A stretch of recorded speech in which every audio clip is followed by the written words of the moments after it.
Welcome to Interesting Enough. He is Trey. I am Nolan. Thank you guys so much for joining us once again. This is your first time listening to the podcast. Thank you. Of course, we're on Apple, Spotify, YouTube, all that good stuff. We're on pretty much any platform you can think of. So tune into that. Trey, what's going on, man? How you feeling? Man, I'm feeling good, man. You know what I'm saying? It's a little disappointing because we know the NBA season is coming to a close, but hey, this is when the best basketball has been played. So, Well, we got a long way to go. It's not that. I mean, I know some of the series is getting close to the end, but we got a long way to go. But I do want to talk about some basketball stuff on the men's side, and we're gonna get into the playoff series, of course, as well. And we'll touch on those because it's been a while since we dropped that. But let's actually start on the women's side because I think we do a good job of talking on the podcast about the women's game, and we gotta talk about Caitlin Clark's first game. Before we even get to that, though, Trey. Is it too late to switch teams? Is it too late to switch teams? Because wow, Chicago. what's the reason for wanting to switch teams? Oh, all right. Because I have been thinking a lot about this. I picked the Chicago Sky. If anybody's listening, I picked the Chicago Sky. Trey picked Seattle. Who did JP pick? JP pick? Did he pick Vegas? I don't know if he actually picked I believe Vegas. so. Okay, yeah. So I just didn't really have a big affiliation to Chicago. Besides, my first ever WNBA jersey was Candace Parker, and she's probably my favorite WNBA player ever. They play their first game tonight, so I'm not jumping off of the ship, but I'm not necessarily like, I wanted to be one of those teams where they had one of the young girls in there. So Angel Reese. I'm not a huge Angel Reese fan, so I didn't really feel that connected. I thought about picking the Connecticut Sun, and I know it sounds crazy because they just won yesterday. I'm not saying it because of that.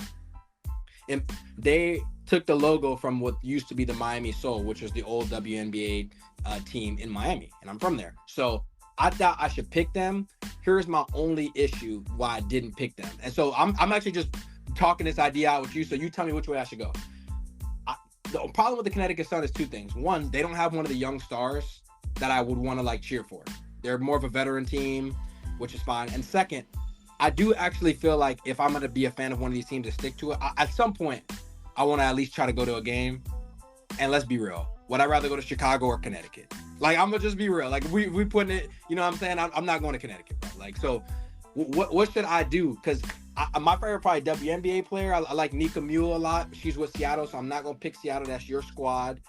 And I wouldn't really feel comfortable picking them. So should I pick Connecticut and just stick with the hardcore team, or should I just go with Chicago? Even though I'm not a big Angel Reese fan, I'm just really picking it because of the city. So I honestly think you should try to switch with the stars. And the reason I say that is because you're just going to have better engagement. Yeah, you could pick the team that's sort of connected to your hometown, Yeah. but if they don't have anybody you want to watch, this isn't football where everybody looks the same. This is basketball where the stars really do matter. And if they don't have anybody that you want to watch, I don't think you're really going to have fun with this little experiment. That's what I'm thinking. See, that's what I'm thinking too. But then I'm like, Angel Reese not that fun to watch. Yeah, but I mean, she's a star, so there's still something gravitating. She still has some kind of pull. I guess you're right. She's not her game's not fun to watch, but there's pull there. And I'm not honestly feel the same way about Caitlin as I do Angel Reese. They're both really cool, but I mean, their personalities ain't the most fun thing in the world for me. They both be talking ish on the court. I don't know. It's just not really. I'm kind of like you, where I kind of should have just waited a year later for Paige. That's probably what's going to end up having to be. Because I actually do. I rock with Paige, how she plays and her personality. Paige might be my favorite women's basketball player I've ever seen. When I was thinking about that, when you named Candace Parker, I'm like, you know what? I hate to be so reactionary and new, but Paige might be my favorite that I've just seen. And that's what I'm thinking too. And then I'm the couple of players I do like. I like Candace Parker, retired. I like Diana Taurasi. She's a dog, about to retire. Sue Bird, gone, retired. You know what I mean? So I don't even have Maya Moore. I don't even have any of them. And then I'm I actually do really like Asia Wilson. But then Vegas just won the last two championships. So I'm well, I'm gonna really pick the team that just won the last two. And then I do like Sabrina Ionescu and the Liberty. I do like Sabrina, I should say, not the Liberty. I do like Sabrina. That's a good one. I like Sabrina, but I'm I'm a Heat fan. I can't cheer for nothing New York.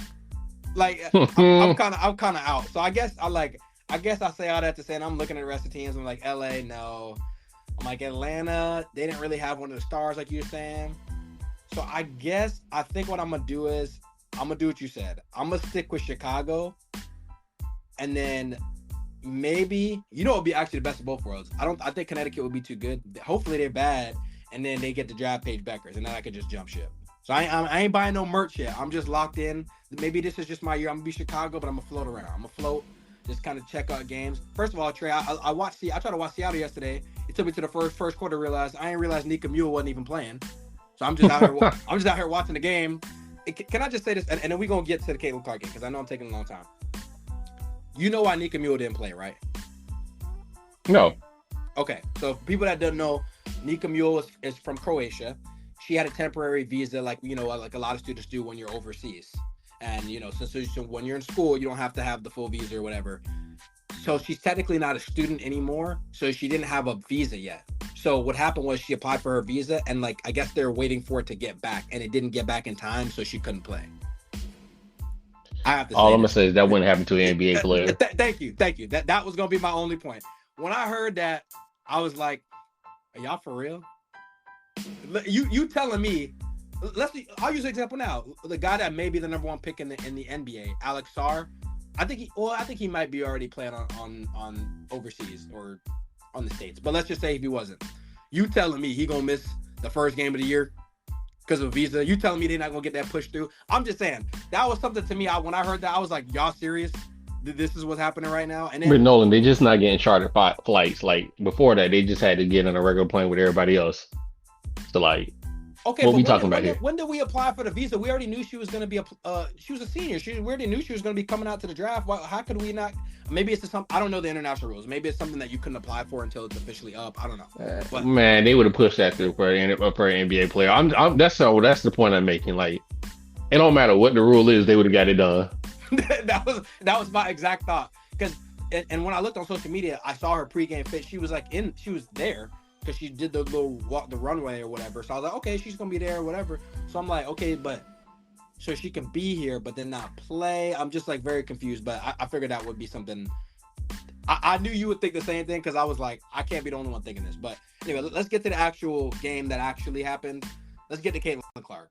So Caitlin came out, had a rough game. 10 turnovers. It wasn't pretty. Let's just call it what it is. She still ended up getting her 20 points. She got a couple of assists, couple steals, but the 10 turnovers, she struggled. She did play against the best defensive team in the league in Connecticut. So for people that haven't watched, and I feel like I should say this, Trey, because as you know, I'm probably one of the are your only friends that actually watched the WNBA prior to this year. So Connecticut's actually really good. So I don't want people to overreact. But what did you think watching that game? Overall thoughts? I know you're probably not going to overreact too much, but just anything that you saw that stood out that's hey, this was a nice sign. This wasn't a good sign. Things she's got to clean up, things she's got to keep. Where are we going? So I don't want to steal your thunder, but I just do. I have to mention it. I do want her to develop, and maybe she already has it, but she just doesn't use it. But she needs to use it if she has it, a mid-range game, Yeah. because right now she's kind of playing a little bit like James Harden, where it's either a three-pointer or get all the way to the basket. And that just kind of limited her ability to score, especially when you want to get the better players in the WNBA. But with all that being said, I do want to get to the main point that I want to make. And that's just that I think her first few games are going to be rough. But that's for anybody. Listen, whether it be baseball, football, or the NBA, when you're a true rookie and this is your first couple of games, they're normally rough. Like nobody comes out the gate just on fire. Like that's what made LeBron James and Michael Jordan. That's what made them so special that they came out the gate like game one on fire. But nobody really does that. Like one of the most popular NBA players ever, Kobe Bryant. We know he barely played his first year, and then when he did play, he just wasn't good. So I say all that to say like I think Caitlin Clark. I think she's going to be fine. I know a lot of people probably aren't used to watching basketball in general, so they're going to have all these assumptions that, oh, look, she's not ready to play with the big girls. She's fine. It's just going to take some time. Let her get adjusted. Let her get used to the speed of the game, the athleticism that she's competing against. Because in college, a lot of times, you watch it. She was the most athletic girl on the court. That's not going to be true anymore. So let her get used to try to find her rhythm. She will be fine. I pretty much agree with excuse me, pretty much agree with everything you said. I want to just point out a couple things. One, the mid range point is great because I remember you or one of us in our group message talked about this when she was in college about her not having an in between game. But this is what's unique about Caitlin Clark as a rookie, as opposed to majority of the other WNBA rookies. Her scouting report is already out. It's already out because she's got so much hype around her going in to the WNBA. I mean, they're going to get scouting reports for Angel Reese and some of the other prospects for sure. But Caitlin was on national primetime TV. Everybody's seen her shooting threes from the logo, and the scouting report was already out. As soon as the game started, you saw what was going on. They're like, Caitlin likes to go left and shoot. They were literally just sitting on her left side, Trey. You saw it. They were just sitting on her left side. They're like, you're going to have to go right. You're going to have to go right and drive to the basket. The second thing, Caitlin Clark has got some bad habits that just got to be cleaned up. And I think it will. No, I'm not down it or anything like that, but some of the pouting and stuff, you got to get over that. This is the big girls league now. You got to get over all the pouting. I shouldn't say you necessarily don't have to because Lucas still pouts every night, and we'll probably talk about him. So I guess you don't have to, but it's not great. Some of the things she was able to get away with, that she got away with in college, is not going to fly, as she saw. Again, bad example. This is the best defensive team in WNBA, so not every game is going to look this bad. But some of the lazy passes and stuff, these girls are on it. They're reading that. Like the IQ is just higher, along with the athleticism, like you pointed out, Trey. So she's gonna have to, some of those bad habits with those lazy turnover, those lazy passes that turn into turnovers, some of the bad shot selection, some of the jogging back on defense when she makes a mistake, all that stuff is gonna have to get knocked out. The bright side is if there is anything to take away from this Caitlin Clark game, is as bad as she struggled, she was still kind of able to get where she wants to on the court for the most part. So if she's going to be the leader of your offense, even if they are going to send her right, she was still clearly able to get to the paint. She'll get better at finishing. She'll get better at making the proper read. And even a couple times, she was still able to hit a couple step backs and get to her 3-point shot. So the things that we were curious to see, does it translate?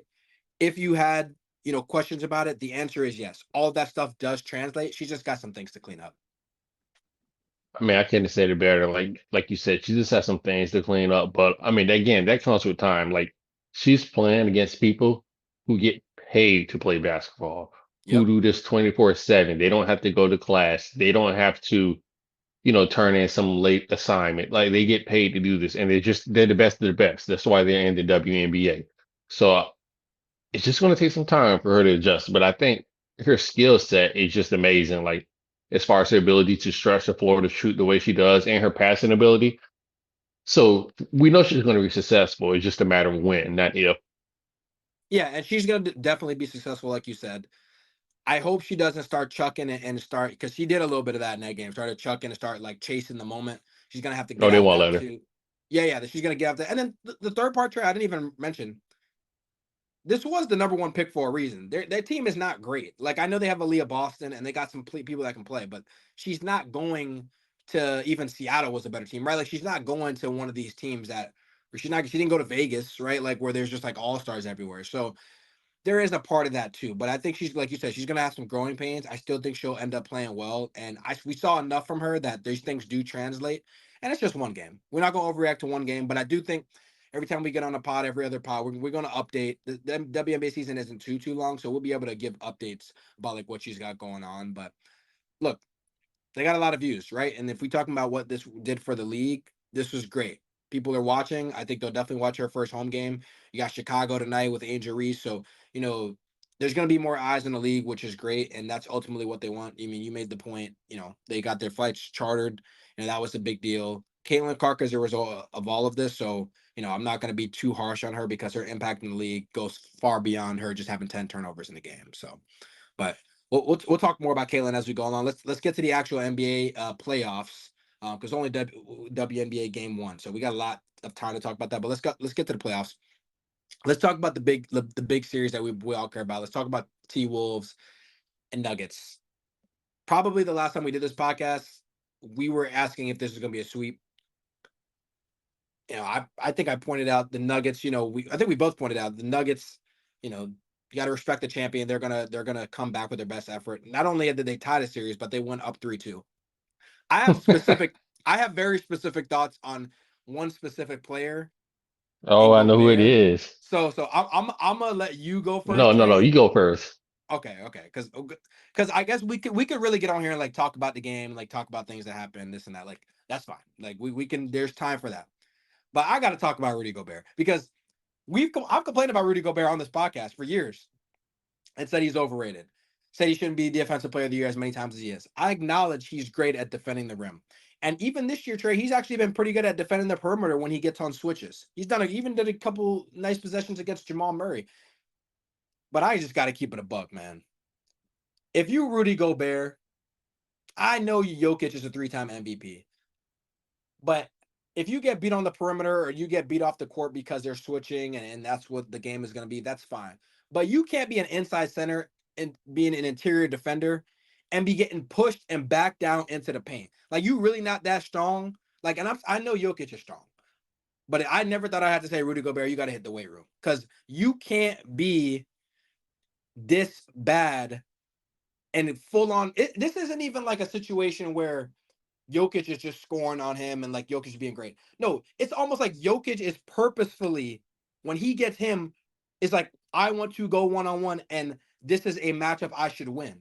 When you're the Yes. defensive player of the year, 4-time defensive player of the year, people should be running away from you on defense. I'm not saying if they get you a one-on-one, everybody's got pride. Go get you a bucket. That's not a big deal.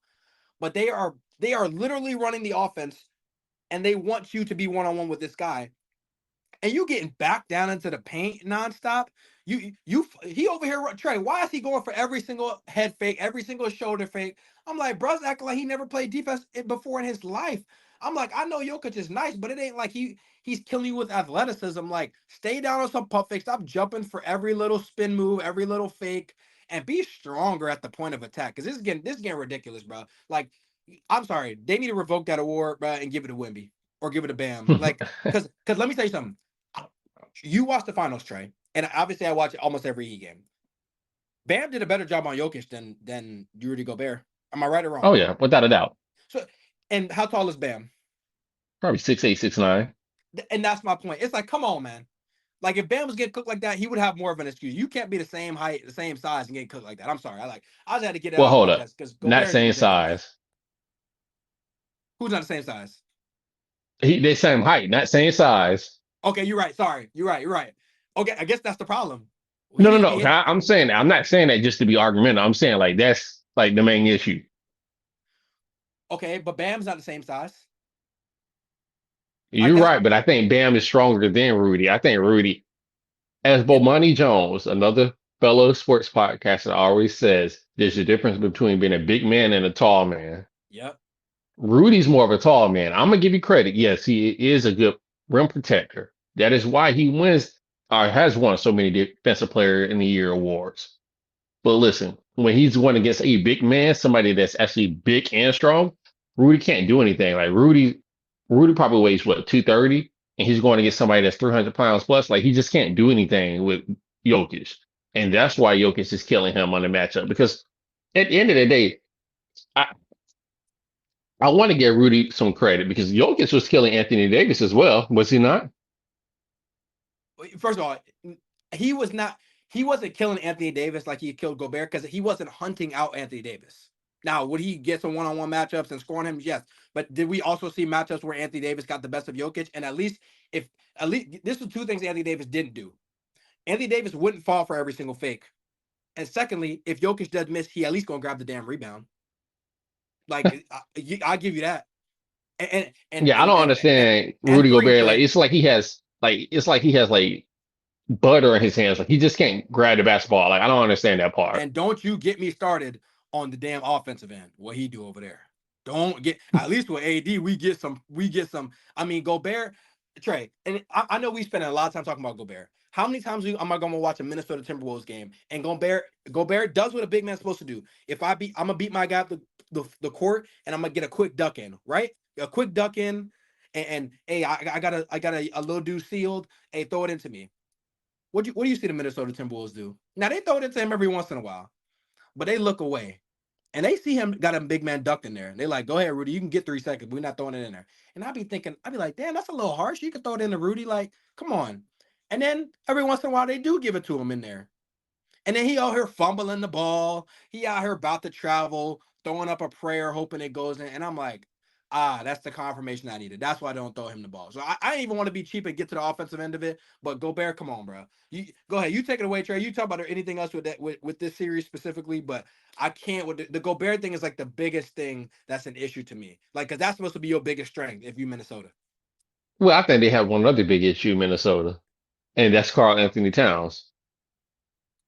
I just Oh, don't think he's been consistent enough this series. Like he's flailing around. He's getting about 3 fouls in the first quarter. Like he's not good enough in defense where you're gonna accept the 3 fouls in the first quarter and just be like, okay, at least he's just playing aggressive defense. No, no, no. He's just getting stupid fouls, and then he's not scoring enough. Like he's making it so difficult for Ant-Man just because there's nobody else out there that could take the offensive pressure off of him. Like they're doubling Ant-Man so early in the clock. I mean, the shot clock, and then he can't do anything because he can't throw. Who's he going to throw it to? Gobert?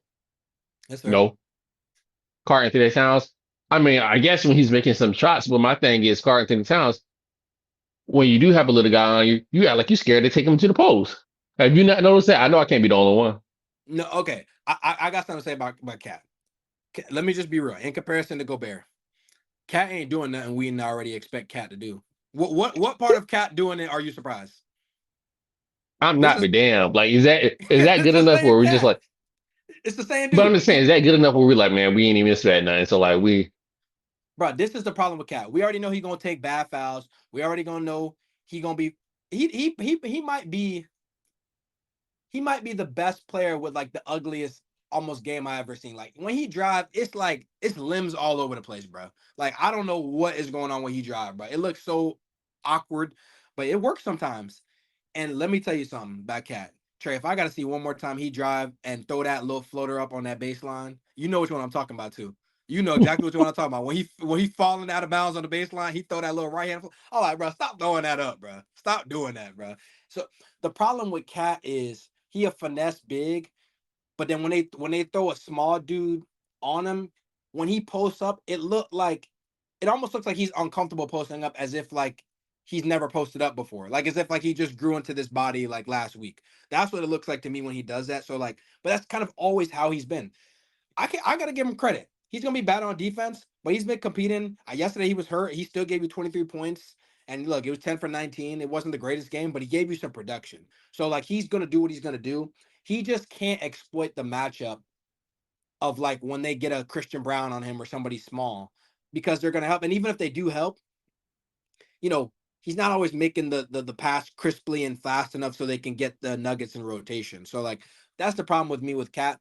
I just think at the end of the day, if we just let's just bring it back to a grand scheme of things, because obviously we both agree Ant needs some help. That's just what it's going to be. They're going to basically trap Ant on pick and rolls. He needs some help. I think it'll help when Mike Conley gets back. But overall, I just think the is he same coming issue. back? Oh, I don't know. Yeah, that's true. If he comes back. But I'm about to say overall, Achilles. Yeah, yeah. So yeah, you're right. You're right. I shouldn't say that. I don't know if he's coming back. Hopefully he does. We'll see. But the problem with Minnesota is the problem that we've had with Minnesota all year. I think we just kind of got away from it because how they dominated those first two games. They don't have a secondary score that they can consistently rely on. Cat can be that on a lot of nights, but not every single night. And then a lot of times, even if he's in the game, he's going to take two quick fouls in the first quarter, so he can't even play anyway. Usually Naz Reid fills in that gap for you, but they're doing a good job of guarding Naz Reid in a different way. So the same problem that Minnesota's had offensively late in games in the regular season, they were carried by their defense, but they need another guy. That's been the main issue. And I think the situation, I mean, I guess we can kind of leave this for whenever the season ends, but there's got to be at some point a decision on Karl Anthony Towns. I don't know how much value you can get for him, but to have a number two guy that you really can't fully rely on, and then for your main shtick to be defense, and then you have an interior guy, like it ain't no point to have two centers, Trey, if you still can't guard your Jokic. Is that fair? I mean, honestly, I think we all questioned their reliability of having two centers last year, but this year, like you It worked. said, 2 games into this series, it looked like it was going to work. So I'm like, okay, Oh, it worked there's all year. nothing It left. worked all season. If we being real, not just the Yeah, playoffs. Yeah. you're right. You're right. It worked all season, but now it's not working in the playoffs. And now I'm starting to question how much of this was just Ant being such a phenomenal young player that he he masked a lot of the issues that he had. Because that's what I'm starting to feel like. It was just him masking a lot of these issues. Because again, if you can't even guard Jokic, what's the point of having two centers out there? Well, I think the problem is in a series, everybody gets a game plan for you. I think on a night to night basis, that team can be excellent defensively. But the Nuggets are a championship team, so they're making adjustments. And listen, the Gobert thing is going to work on probably any other center that's not named Jokic or Embiid. So I'm not saying that like I don't want to make it seem like I guess I just had a whole rant about how Gobert is basically a scrub. I don't mean he's a scrub, but I just mean if your main thing out here is to play defense, you can't be getting backed into the paint one on one and getting killed, and you just getting killed on every fake and stuff. I just can't see that. But overall, with the series, do you see the Timberwolves overcoming this and still finding a way to win the series? Because it's not over. I mean, we talking about this 3-2. They could very well go back and win the game at home and even have a tough game 7. We've seen them win twice in Denver, so it's not impossible. But the way it's trending, it's almost very unlikely. It seems like the Nuggets have got up off the mat after they were almost knocked out. Like, what do you think is happening the rest of the way?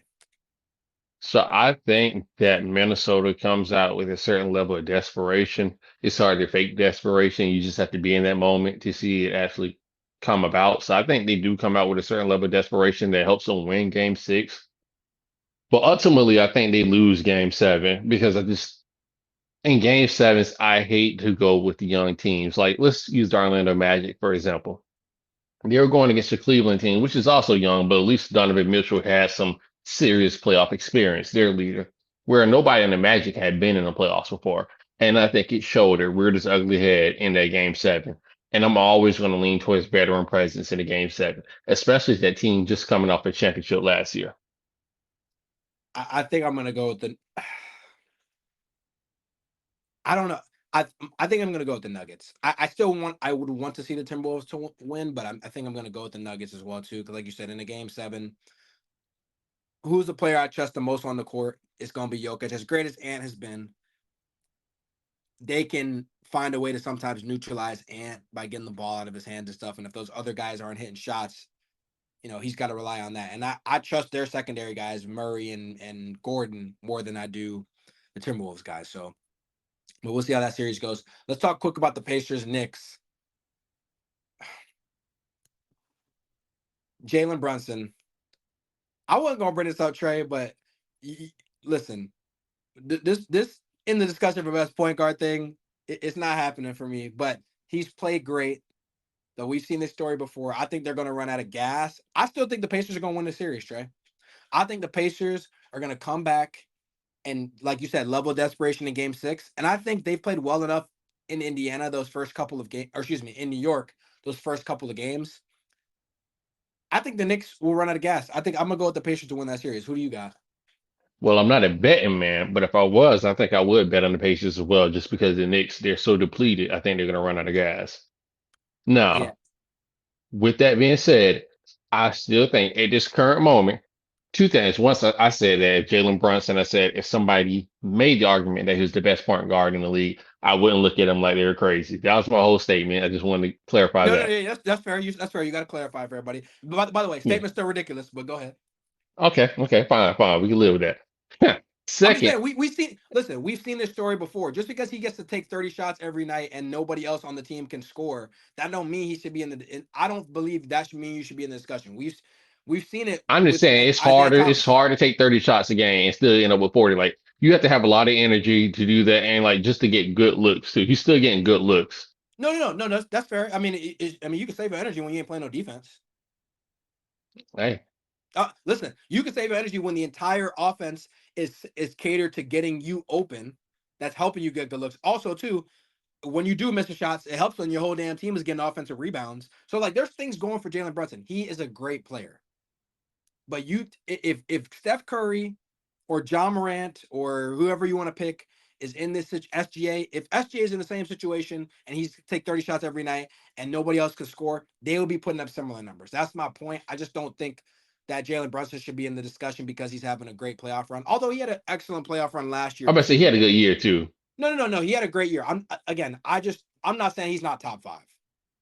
I'm just saying there's no way he's better than Curry or SGA off the top of my head. And if you want to put Luke as a point guard, definitely not him either. So like Yeah, that I wouldn't choose him, but again, I'm just not going to say it's crazy. I'm willing to if a Nick fan came up to me right now, I'm willing to at least hear the argument and play along with Well, them Knicks fans is delusional. So listening to them is like they tell you they gonna tell you Isaiah Hartenstein need to be all first team defense at this point. So even though I just saw him get cooked by Embiid repeatedly, but yeah. So Say I mean, what you want, but listen, my team, Orlando Magic, and your team, Miami Heat, we're not in their position right now.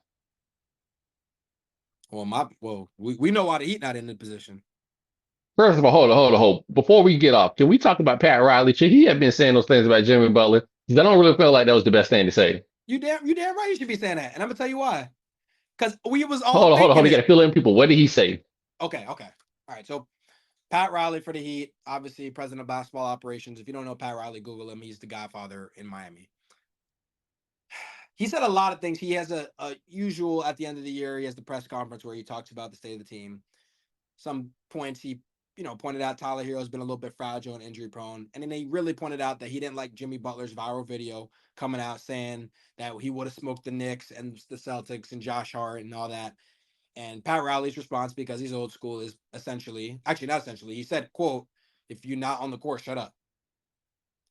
The reason that I don't have a problem with it is two things. One, everybody know who Pat Riley is, and including Jimmy Butler. Two, Pat Riley just said what we was all thinking. Because I thought the same thing when I saw the video. I'm like, a lot of this is the thing with Heat fans with Jimmy Butler, and I won't make this too long. But Jimmy Butler to Heat fans, we love Jimmy Butler. We're gonna ride for him. I'm gonna ride for him this podcast. But I also acknowledge he does things that are annoying. Sometimes he doesn't show up in a lot of regular season games. Sometimes he says he talks a little too much. Wasn't a big fan last year with after every single loss guaranteeing a win. Like he just does things that is a little annoying. But we have to deal with it because what's the alternative? He's an excellent Exactly. player. He's not a top 5 guy, but you'd rather have him than not have him. So you got to put up with it. I don't think it's a big deal with Pat Riley saying that to Jimmy Butler because I'm pretty sure Pat Riley's already said this to Jimmy Butler. I'm pretty sure Jimmy Butler already knows where he stands. The biggest thing is actually just the contract extension. That's going to be where the disagreement could actually be, but I don't think him saying it really does much.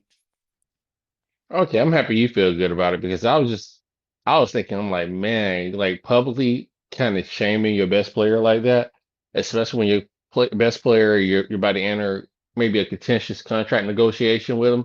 I just didn't feel like that was the best move to make. But again, you made a valid point. And Jimmy Butler let me by this say let point, me probably. and let me say this really quick.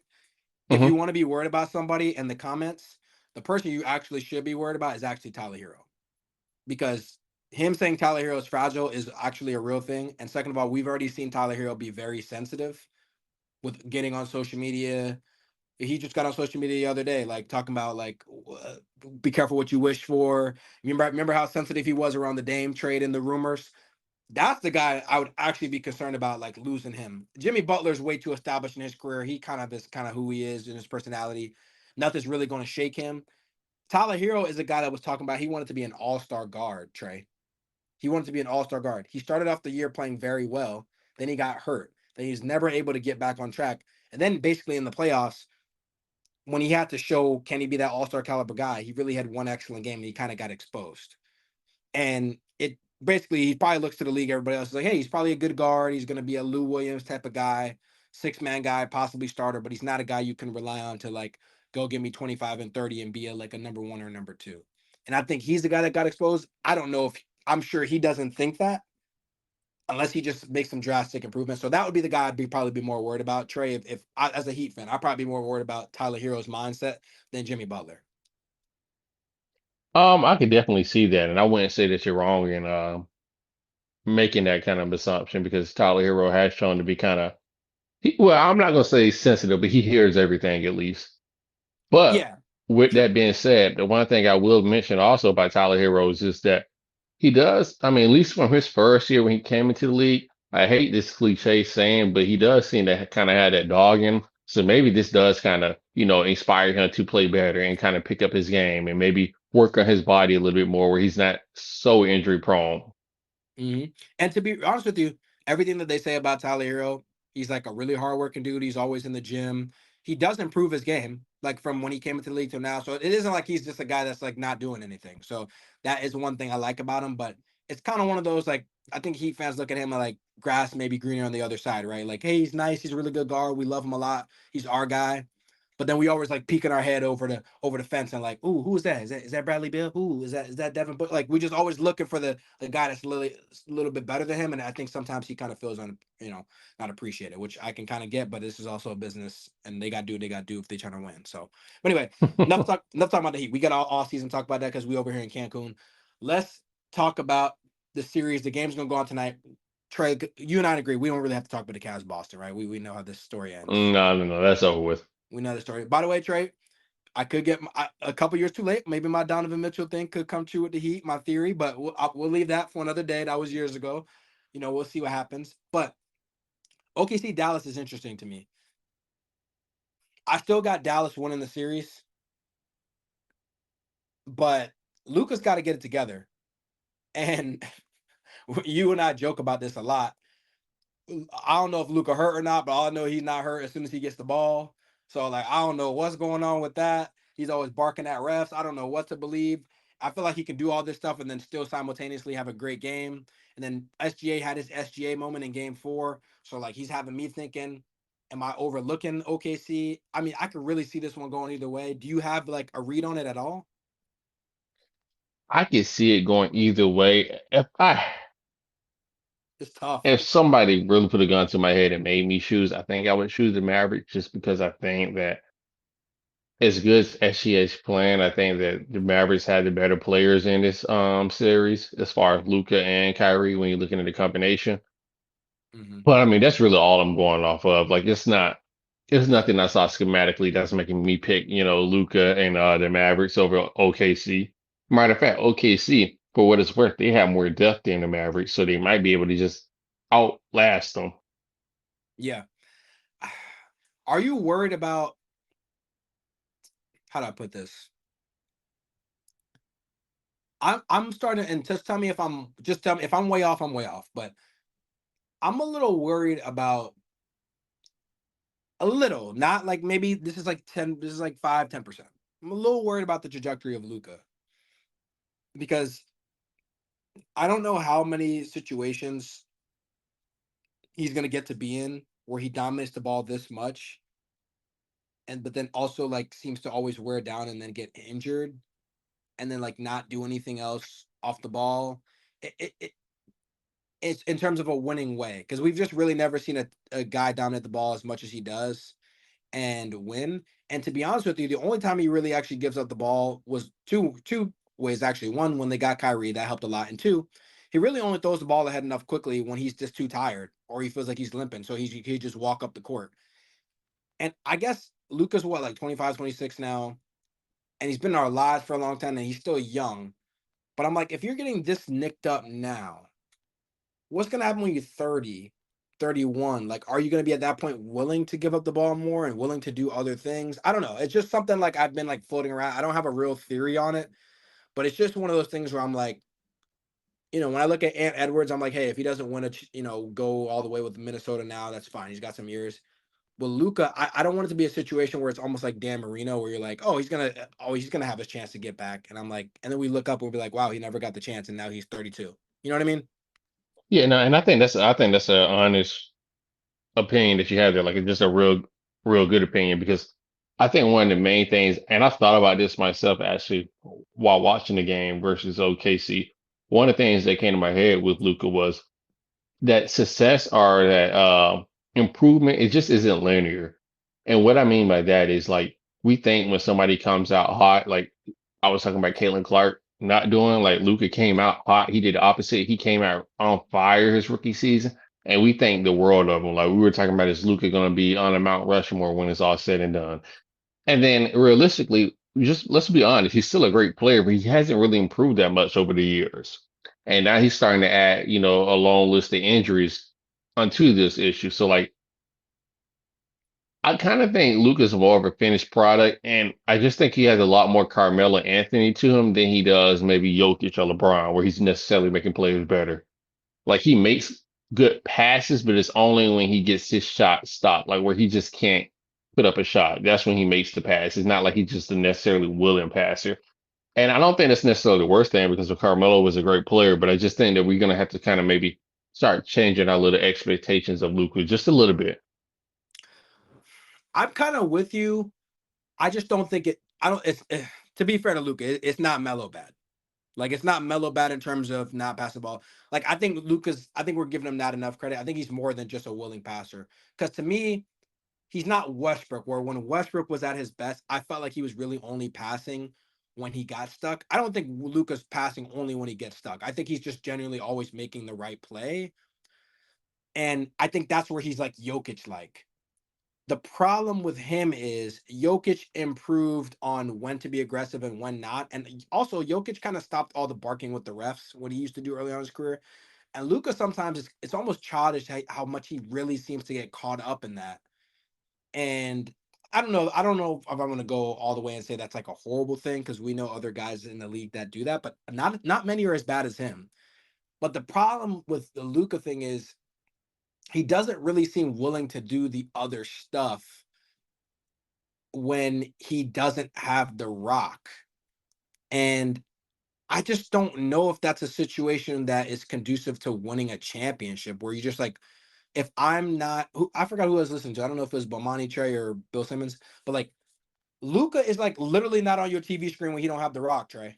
Like, like look at your TV. Like he's like sometimes not even on the screen. He's like 30. What do you say? Look, I think Russillo said 35 feet away from the basket. Like that's crazy. Like you just walking up the court, and I understand why you would not want to change him too much because part of what makes him great is you want him to have the ball every possession. I mean, he's a great playmaker, and he's almost unguardable getting to the basket, get it where he wants to. And then when he's get the step back rolling, it's unstoppable. But man, it must just drive a coach like Jason Kidd crazy sometimes, especially Jason Kidd being a guy that was all about throwing the ball ahead and pushing the ball and pushing the tempo. And Dallas was really good this year when they did do that. So I don't know. Maybe there's something that changes when he does get older. Maybe he's got to win an MVP and have like more individual success, and then he'll kind of get bored of that. Maybe we're just not at that point yet. I don't know. It's just something I'm brainstorming. It's not necessarily something that I'm too worried about, but it's something that has been in the back of my mind. No, and I think that's a valid point. It's something you get to keep in mind. Like, hey, there is some flaws to his game. Again, he's not a perfect player. He doesn't really move off the ball enough. Maybe I overstated. He is a willing passer, but he's just at times it seems like he can just hog onto the ball maybe just a tad bit too much. So there are flaws in his game, but for what it said, he's still one of the best young players in the league. Like I still think he's probably the best player under 25 outside of maybe Victor Wembanyama, and I think you could make the case that somebody would take Luka over Victor. I would take Luca today. Like today, I, I mean, it's tough. I might take Victor. It's tough. I'm not even mad at that. Like it's tough. I have to even think about that as I said it. I've just seen way too much from Luca that like, I mean, he could literally take over full on games and carry your team, even if your roster's not that good. I haven't seen that from Wimby yet. Also, but it's only been 1 year, but we've seen Luca with not super great rosters, you know, carry teams to the playoffs. So, you know, Wemby doesn't have that type of offensive game as of yet. So I would still take Luca. But yeah, it's close. It's close. But anyway, man, we'll talk more about the playoffs. We got the game 5 tonight, so we're gonna get off and watch those. But I want to thank everybody so much for joining us once again. Again, like, subscribe. We're on YouTube, Spotify, Apple, all that good stuff. Check out our YouTube shorts. We'll drop some of that for you guys as well. And tune in as always. And of course, on the way out, I will swing it to Trey. Like you said, man, thank you so much for joining us today. We really do appreciate it. Like always, we're on all the major platforms, so please check us out. And until next week, peace.